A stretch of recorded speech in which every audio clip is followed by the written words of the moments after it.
ஜோதிட சாஸ்திரத்தின்படி 27 நட்சத்திரங்கள் உண்டு. அவற்றிற்கு தனித்தனி அமைப்பும் பலம் உண்டு. ஆனால் அதை பயன்படுத்திக் கொள்வது, பலனை அடைவது எப்படி என்பதை அறிந்தால் ராஜ வாழ்க்கைதான். அதுபோல் ஜூலை மாதத்தில் வரும் நட்சத்திரங்களில் சிறப்பான கேட்டை நட்சத்திரம். கேட்டை நட்சத்திரத்தின் தேவதை இந்திரன்.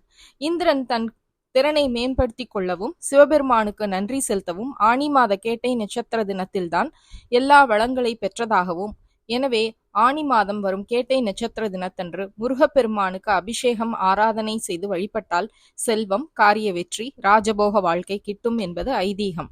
எனவே வருகின்ற ஆனி 24ஆம் தேதி ஜூலை 8ஆம் தேதி செவ்வாய்க்கிழமை அதிகாலை 2:31 மணி முதல் கேட்டை நட்சத்திரம். எனவே அன்றைய தினம் முருகப்பெருமானுக்கு அபிஷேகம் செய்து வழிபடுவது இந்திரனைப் போல ராஜ வாழ்க்கை அமையும் என்பது ஐதீகம்.